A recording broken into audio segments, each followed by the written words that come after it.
नमस्कार, SBT news में आपका स्वागत है। पेश है 25 अक्टूबर शुक्रवार दोपहर 1:15 बजे राजस्थान की 15 बड़ी खबरें। सबसे पहले एक नजर डालते हैं आज की हेडलाइंस पर। ओडिशा के तट पर साइक्लोन दाना का लैंडफॉल, पेड़ उखड़े। केरल में 700 लोगों की टीम का छापा, 104 किलो सोना जब्त। सीजेआई बोले वायु प्रदूषण के चलते मॉर्निंग वॉक बंद की। डूंगरपुर में थानाधिकारी को हनी ट्रैप में फंसाकर किया ब्लैकमेल, लाखों रुपए ऐंठे।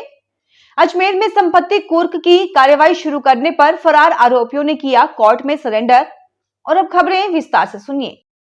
बंगाल की खाड़ी से उठा चक्रवाती तूफान दाना गुरुवार रात करीब 12:30 बजे ओडिशा के तट से टकराया। यह केंद्रपाड़ा जिले के भितरकनिका और भद्रक जिले के धामरा के बीच लगभग 110 किलोमीटर प्रति घंटे की रफ्तार से पहुंचा।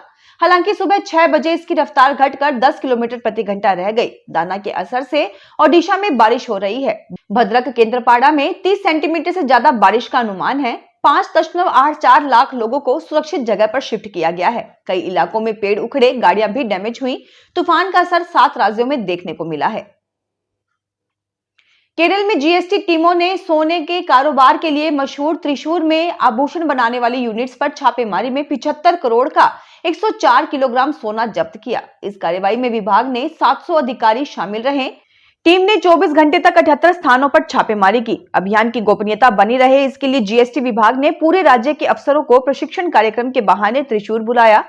इसके बाद उनको स्टडी टूर के बैनर वाली बसों के जरिए छापेमारी वाले स्थानों पर ले जाया गया। राज्य में जीएसटी का यह सबसे बड़ा अभियान बताया जा रहा है।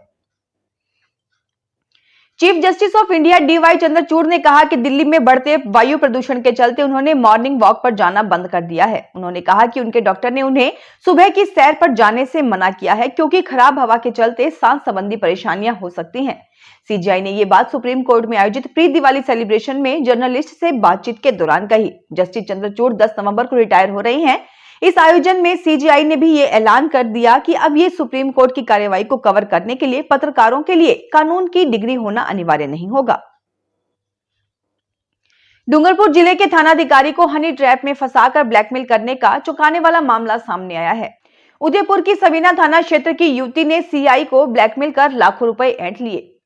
पुलिस ने युवती को गिरफ्तार कर लिया है। पुलिस के सीआई ने उदयपुर एसपी के समक्ष रिपोर्ट दर्ज कराई कि वह उदयपुर शहर के थानों में सीआई रह चुके हैं।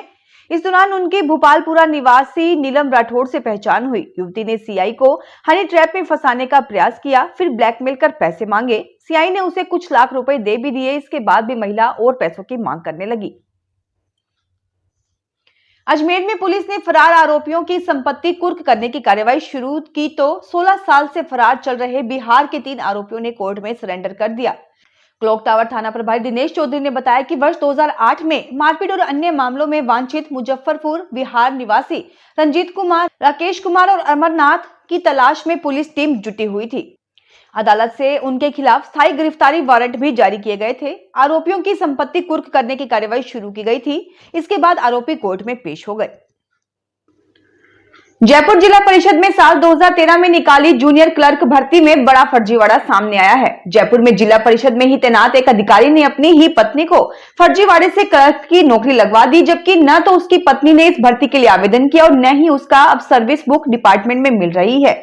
पूरा फर्जीवाड़ा सामने आने के बाद जिला परिषद ने इसकी जांच शुरू करवा दी है। यह मामला कनिष्ठ लिपिक सीधी भर्ती 2013 का है। सुप्रीम कोर्ट ने गुरुवार को कहा कि आधार कार्ड उम्र निर्धारण के लिए आधिकारिक दस्तावेज नहीं माना जाएगा। जस्टिस संजय करोल और जस्टिस उज्जवल भुइयां की पीठ ने इस संबंध में पंजाब और हरियाणा हाई कोर्ट के फैसले को रद्द कर दिया। इसमें सड़क हादसे पीड़ित के उम्र के लिए आधार कार्ड को मान्य दस्तावेज माना गया था। सुप्रीम कोर्ट ने कहा कि मृतक की उम्र किशोर न्याय, बच्चों की देखभाल और संरक्षण अधिनियम 2015 की धारा 94 के तहत स्कूल छोड़ने के प्रमाण पत्र में दिए जन्म की तारीख से निर्धारित की जानी चाहिए थी। उत्तर पश्चिमी हवाओं का प्रभाव बढ़ने से राजस्थान में रात के तापमान में गिरावट शुरू हो गई है। सीकर, चूरू, झुंझुनू यानी शेखावट बेल्ट में कल रात के तापमान में 2 से 3 डिग्री सेल्सियस तक की गिरावट हुई। सीकर में कल न्यूनतम तापमान 17 डिग्री सेल्सियस, झुंझुनू में 18 और चूरू में 17.8 डिग्री सेल्सियस दर्ज हुआ है। जालोर में 18, हनुमानगढ़ में 18.5, सीकर के फतेहपुर में 15.7, करौली में 17.8 और अजमेर में 19.2 डिग्री सेल्सियस तापमान दर्ज हुआ।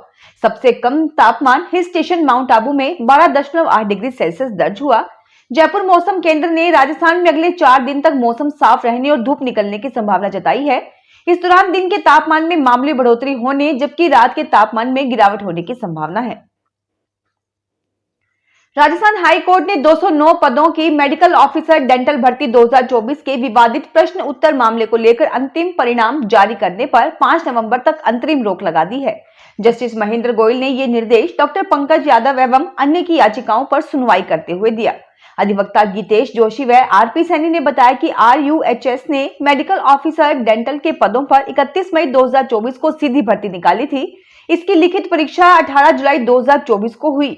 इसके बाद अभ्यर्थियों से आपत्ति मांगी गई, जिस पर प्रार्थियों ने भी 4 प्रश्नों के विवादित उत्तरों पर आपत्ति दर्ज करा दी, लेकिन आपत्तियों का निस्तारण कर भर्ती की संशोधित आंसर की जारी नहीं की गई। राजस्थान में कृषि क्षेत्र में निवेश के लिए 19,497 करोड़ के MOU हो गए हैं। इससे कृषि आधारित उद्योग धंधों का विकास होगा और किसानों की आय दोगुना होने पर काम होगा। जयपुर में कृषि विभाग व उससे जुड़े विभागों की राइजिंग राजस्थान प्री समिट में कृषि में निवेश से मशीनीकरण और उत्पादकता बढ़ाने की संभावना जताई गई। प्री समिट में कृषि व संबद्ध विभागों के 862 निवेशकों के 19,497 करोड़ रुपए से ज्यादा निवेश के MOU हो चुके हैं। राजस्थान राज्य विधिक सेवा प्राधिकरण के तत्वाधान में जिला विधिक सेवा प्राधिकरण जयपुर ने बाल विवाह रोकने के लिए अभियान की शुरुआत की है। अभियान का नाम होगा अभी नहीं और इसकी थीम पहले सपने साकार हो फिर शादी पर विचार हो रखी गई है। ये अभियान बाल विवाह जैसी कुप्रथा को रोकने तथा बाल विवाह मुक्त शहर व गांवों की परिकल्पना पर आधारित है। इसका मकसद देवउठनी एकादशी तथा सभी अबूझ मुहूर्त पर होने वाले बाल विवाह की रोकथाम है।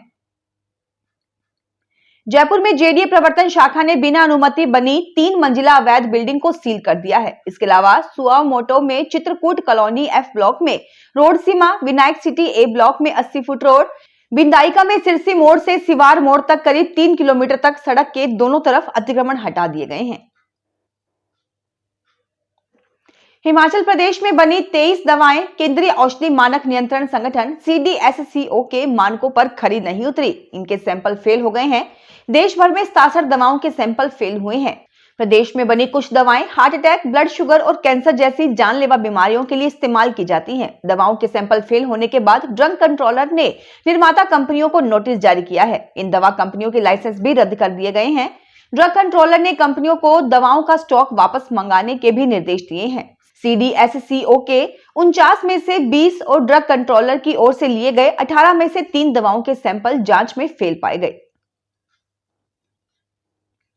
राजस्थान की राजधानी जयपुर में इस बार दीपावली से पहले ही आबो हवा बिगड़ने लगी है।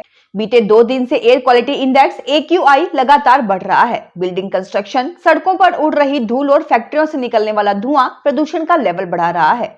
कल अलग अलग क्षेत्र में यह सीवियर कैटेगरी में पहुंच गया। Central pollution control board CPCB के अनुसार शहर के सीतापुरा रिको एरिया में PM10 का अधिकतम स्तर 423, मुरलीपुरा में PM2.5 का लेवल 384 और मानसरोवर में 319 तक पहुंच गया।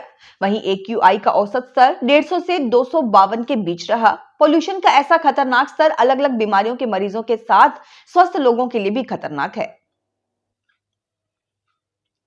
बीकानेर के मुक्ता प्रसाद नगर थाना क्षेत्र में SP ऑफिस की विशेष पुलिस टीम ने एक मकान पर छापा मारकर जुए का अड्डा पकड़ा। वहां जुआ खेल रहे 1 दर्जन लोगों को गिरफ्तार कर लिया गया।